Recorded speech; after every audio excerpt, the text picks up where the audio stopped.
में जो ऐसी वॉलेटिलिटी हुई। तो बेसिकली उन्होंने जो जैक्सन होल की बैठक में कहा था वही दोहराया और उन्होंने बेसिकली कहा कि देखिए इस समय महंगाई को लेकर सबसे ज़्यादा फोकस रहेगा।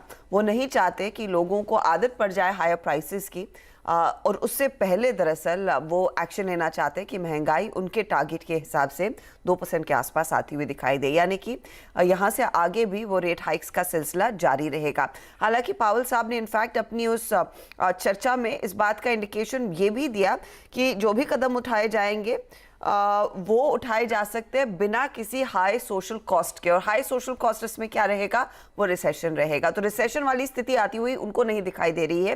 थोड़ी सी इकोनॉमी को स्लो करने की ज़रूरत है और वो की जाएगी, इसीलिए रेट हाइक्स का सिलसिला जारी रहेगा और इनफैक्ट इन्फ्लेशन को नियंत्रण में रखने के लिए हाईली कमिटेड है।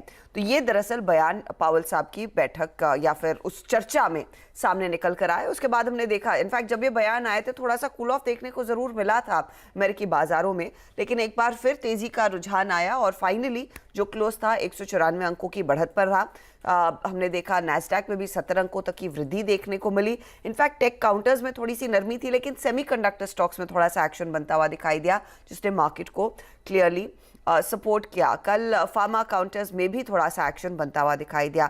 तो एक बड़ी डेवलपमेंट अमेरिका में हुई। दूसरी डेवलपमेंट हुई थी ईसीबी की तरफ से, जहां पर क्रिस्टीन लगार्ड ने दरअसल साफ कह दिया है कि 75 बेसिस पॉइंट का हाइक का आना था और हम थोड़ा सा पीछे चल रहे हैं, लेकिन आ चुका है और यहां से आगे दरअसल और भी रेट हाइक्स के लिए तैयार रहिएगा। उन्होंने इनफैक्ट एक इंडिकेशन भी दिया है कि गोइंग फॉरवर्ड इन्फ्लेशन की स्थिति क्या रहेगी। तो 2022 के लिए अब ईसीबी कह रहा है 8% के इन्फ्लेशन के लिए तैयार रहिए और उस 8% के इन्फ्लेशन को नियंत्रण में रखने के लिए या फिर उस पर वार करने के लिए रेट हाइक्स आगे आते हुए दिखाई देंगे। और फिर वो ट्रैजेक्टरी आई कि 2023 में करीब 5.5% का इन्फ्लेशन और फाइनली 2024 तक उनका अनुमान है कि इन्फ्लेशन टेपर होगा इन तमाम मेजर्स के चलते और ये फिर से 2% के रेंज में आता हुआ दिखाई देगा। इसी लिहाज से उन्होंने जो आउटलुक ग्रोथ का भी दिया है वो 22 में 3% के आसपास की रहेगी, लेकिन 23-24 में ग्रोथ भी थोड़ी सी स्लो डाउन होती हुई दिखाई देगी, क्योंकि तब तक वो पीक पर आ जाएंगी ब्याज दरें। तो ये बयान निकल कर आए हैं क्लियरली। कल का सत्र वैसे आप कह सकते हैं इक्विटी मार्केट्स के लिए पॉजिटिव था।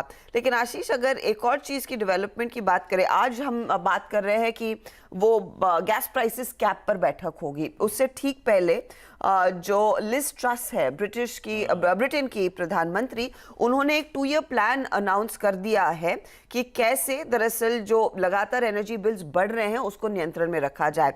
तो लिज ट्रस ने कहा है कि ब्रिटिश पाउंड जो करीब 2500 ब्रिटिश पाउंड का है उसका एक एनुअल कैप रहेगा और ये दरअसल इफेक्टिव होगा 1 अक्टूबर ऑनवर्ड्स। इस कैप के क्या मायने हैं?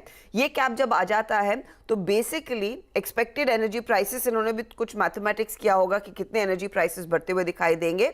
कम से कम 1000 पाउंड बचेंगे। 1000 pound is quite a lot in fact energy bill के लिहाज से हर एक हाउस होल्ड के लिए। तो उस पर एक एक्शन लिया जाएगा। साथ ही साथ वो डोमेस्टिक एनर्जी की सप्लाई को रैंप अप करने के लिए भी कदम उठाएंगे। करीब 40 बिलियन पाउंड का खर्च होता हुआ दिखाई देगा। इस समय एनर्जी फर्म्स पर भी प्रेशर डाला जाएगा कि वो जो प्रॉफिटियरिंग है वो बंद की जाए, कैसे प्राइस वॉलेटिलिटी को मैनेज किया जाए। तो वो भी एक एक्शन आता हुआ दिखाई दे रहा है। और आज की बैठक फिर और भी इंपॉर्टेंट हो जाती है कि गैस प्राइसेस पर लार्जली यूरोजोन क्या एक्शन लेता है, किन लेवल्स पर वो कैप करना चाहते हैं। सेंट्रल बैंक्स के एक्शन ही भाई रखिए फोकस में। ईसीबी कहां दरें -0.5%। पिछली बार पॉलिसी में -0.5 से 0 पे आ गए, 50 बेसिस पॉइंट बढ़ा दी और अब 0 से 75 बेसिस पॉइंट्स की तरफ बढ़ गए। बिहाइंड द कर्व था, देखिए कैसा एग्रेशन। और ईसीबी के प्रेस कॉन्फ्रेंस में उन्होंने स्पेसिफिकली कहा कि और further rate hikes, inflation far too high और हमारा एक्सटेंडेड पीरियड के लिए हमारे टारगेट से इन्फ्लेशन काफी ज्यादा रहेगा। तो एक्सपेक्ट करिए हमारा एक्शन ऐसे ही तूल पकड़ता रहेगा। पावेल साहब ने केटो इंस्टीट्यूट में क्यूएनए में स्पेसिफिकली कहा कि सेंट्रल बैंक वो रिआइटरेट कर रहे हैं, हम किसी भी हाल में इन्फ्लेशन को फाइट करेंगे। और बाजार में क्योंकि सवाल उठा क्यूएनए में वो पॉज वाले के लिए या पिवोट क्या होगा, तो उनका जवाब था कि पॉज रेट हाइक में या पिवोट क्या होगा कटिंग इंटरेस्ट रेट्स के लिए, आने वाले समय में it's not coming soon, specifically उन्होंने मेंशन करा। उन्होंने कहा हिस्ट्री हमें स्ट्रांगली कॉशन करती है प्रीमेच्योरली लूजनिंग पॉलिसी के लिए। तो until the job is done हम ये कड़ा रुख बरकरार रखेंगे।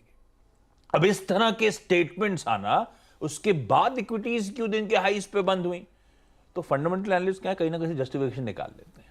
उनका कहना है भाई 75 बेसिस पॉइंट की तरफ इंडिकेशंस क्लियर कट है, पर 75 बेसिस पॉइंट तो स्ट्रीट ने ऑलरेडी डाइजेस्ट कर रखे हैं, तो डाइजेस्टेड है तो शायद अब डर नहीं लग रहा है इस स्टेटमेंट से, और मोमेंटम कवरिंग की तरफ